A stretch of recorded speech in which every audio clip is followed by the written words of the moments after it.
Hello, whisperers. Welcome to the channel. If you enjoy tonight's tale, don't forget to like, subscribe, and share. It helps more than you know. Now, dim the lights, and let's begin tonight's story. The Halloween Game. What you need to know. If you're reading this, someone probably told you about the Halloween game. Maybe they gave you a link. Maybe you found this on your own. Either way, you're considering trying it, and you need the actual rules. Not rumors, not speculation, not half-remembered details from some forum thread. This is what I know for certain, compiled from multiple accounts and cross-referenced against everything I could verify. The game is real. It exists. It can only be played once per year, on Halloween night, and it requires a very specific set of conditions to begin. It's been documented for at least 30 years, possibly longer. Before the internet, people knew about it through word of mouth, through notebooks passed between friends, through warnings whispered at parties. Now it spreads faster. I'm writing this because people deserve accurate information. The internet is full of half-truths and made-up variations. What follows is the actual structure of the game, based on first-hand accounts from people willing to discuss it afterward. The requirements. Location. You must be alone in a residential building, a house or apartment.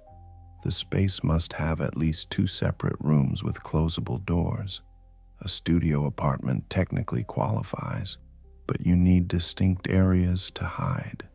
The building cannot be shared with other living people at the time of play. Pets present seem to make no difference, but having another human in the building will prevent the game from starting entirely. Time. The game begins at midnight exactly. Not 12:01, not 11:59. Midnight. You'll know if you get it wrong because nothing happens.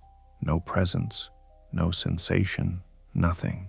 Some people have theorized that being off by even a few seconds invalidates the summoning. Others think the game is flexible but chooses not to start if it senses hesitation. Preparation. In the hour before midnight, you should eat something and use the bathroom.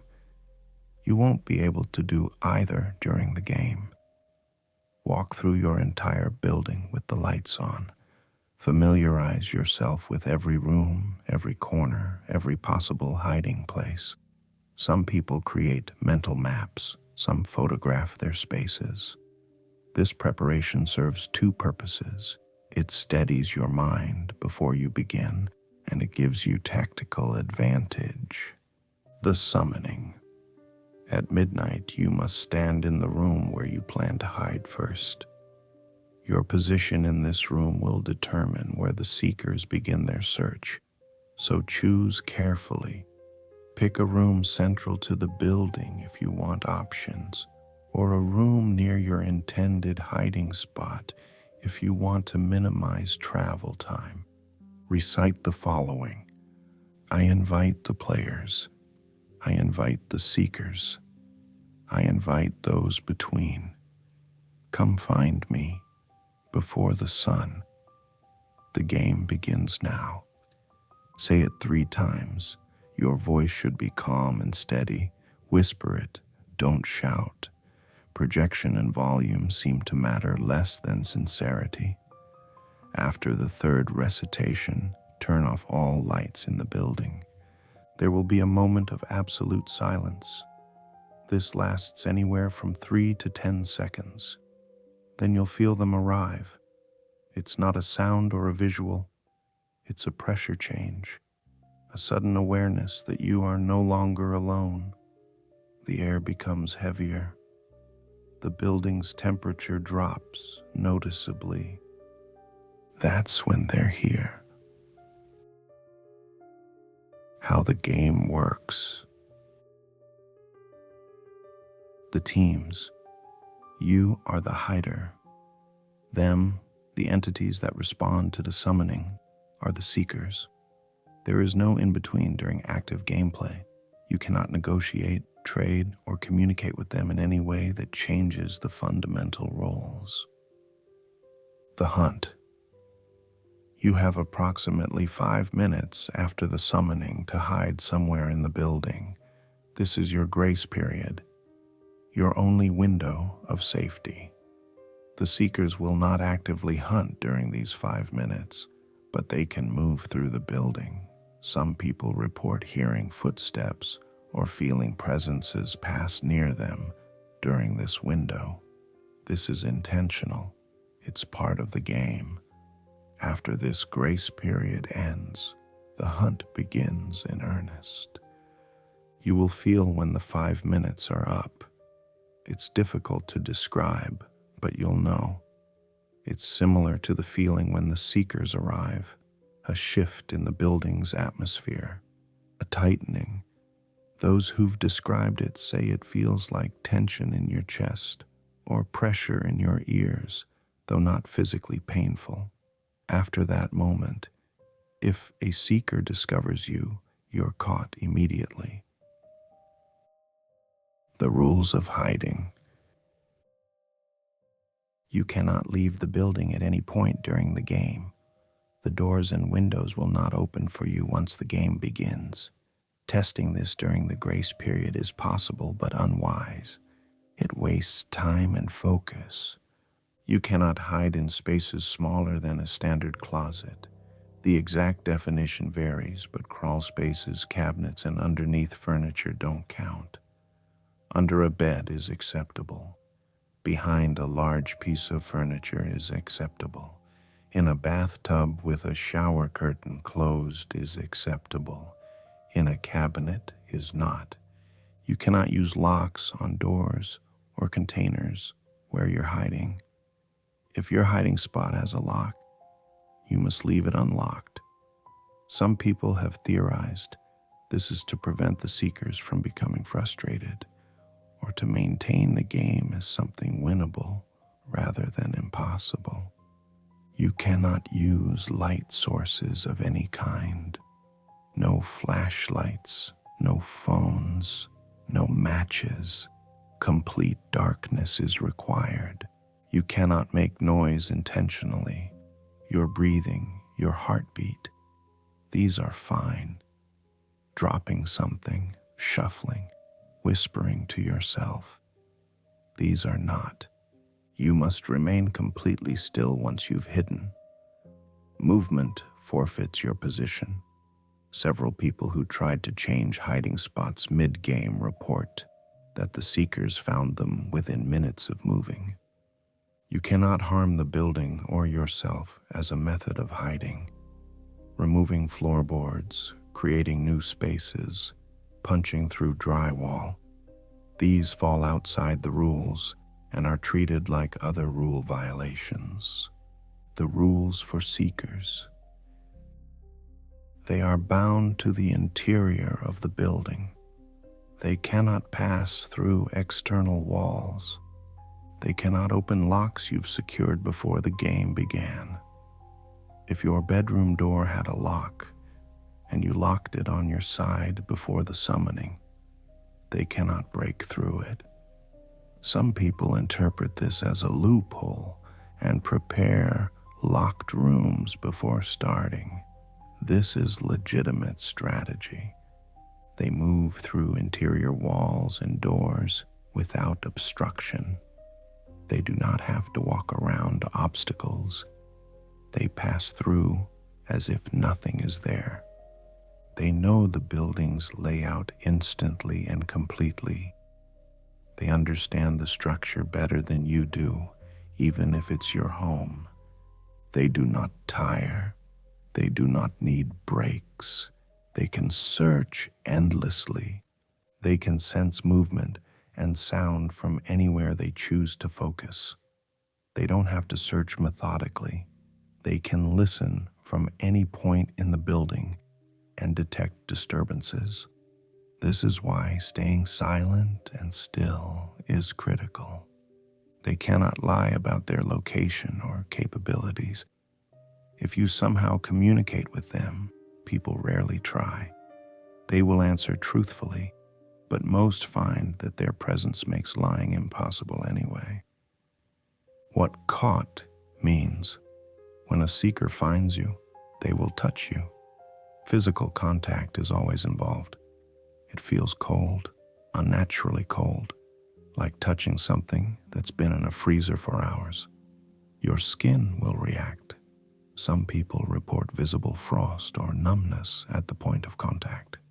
Along with the cold comes a moment of profound wrongness, an overwhelming sense that you don't belong in your own skin, that something essential about you is incorrect. The sensation lasts only a few seconds, though it often feels longer. After that, you'll understand without explanation that you've joined their team. The understanding is absolute and non-negotiable. You won't remember deciding this. You'll simply know it's true. Your compulsion to hide will vanish.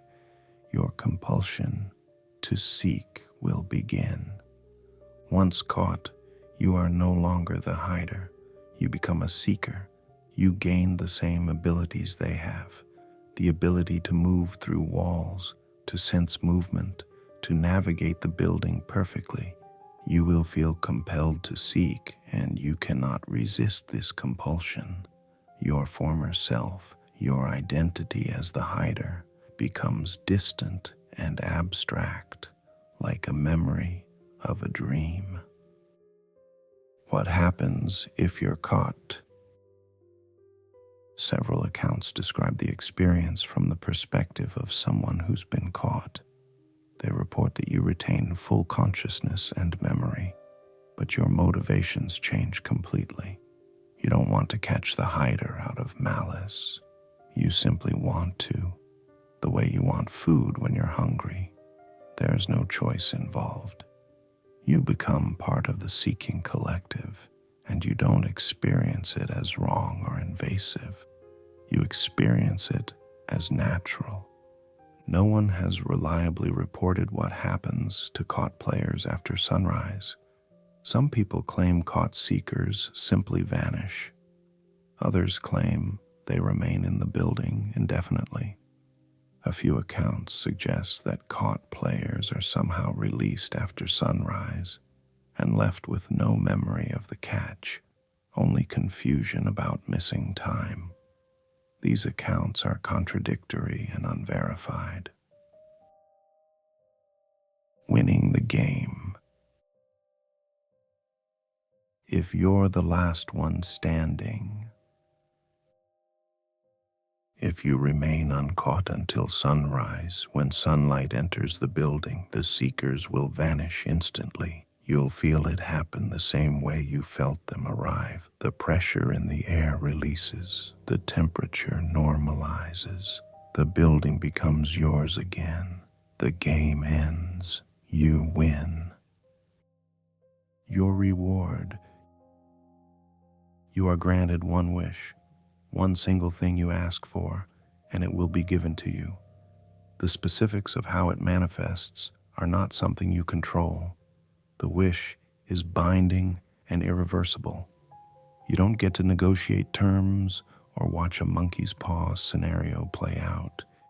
You ask for something, and it happens. The mechanism is unclear. Some people theorize the seekers themselves fulfill the wish as part of the game's structure.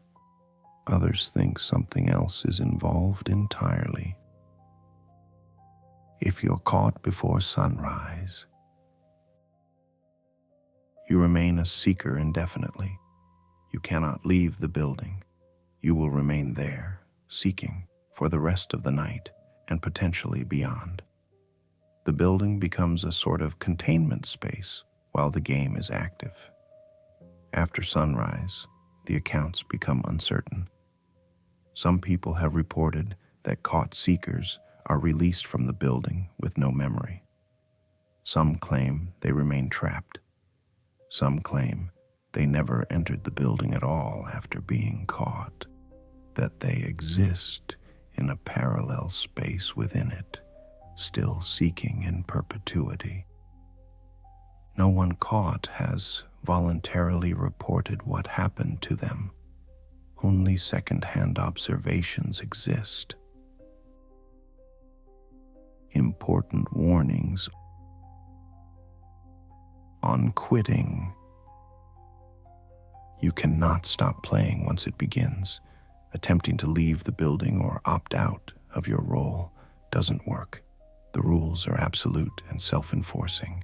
People who've tried to simply leave report that the doors won't open, the windows won't budge, and an overwhelming sense of dread makes them unwilling to try harder. It's not a physical barrier so much as a rule you've already agreed to by summoning them. On cheating, some people have tried to bend the rules, hiding outside and doors locked, securing locks on hiding spots. Seekers find you anyway, as if the lock doesn't exist. Turning on lights, they turn off immediately and cannot be turned on again during the game. When the rules are broken, the seekers become aggressive. They stop playing like they're searching and start playing like they're hunting. The game changes. No one who broke the rules has successfully hidden for the remainder of the night. Most were caught within minutes of their violation. On physical defenses, several people have attempted to use weapons or physical barriers to protect themselves. Locked doors work. If your room had a lock before the game began, they cannot pass through. But weapons do not. Barriers do not. Seekers are not physical entities in a conventional sense. A knife cannot cut them. A wall of furniture cannot stop them. They exist partially outside normal physical laws, and anything that tries to harm or obstruct them triggers the rule-breaking response. On wishes. Several people have won and made their wishes. Their outcomes vary significantly. Some people seem fine afterward. They won what they asked for and live with it. Some people seem to regret asking, though they won't discuss what they wished for at all. A few people reportedly went missing after making their wish, though these accounts are anecdotal.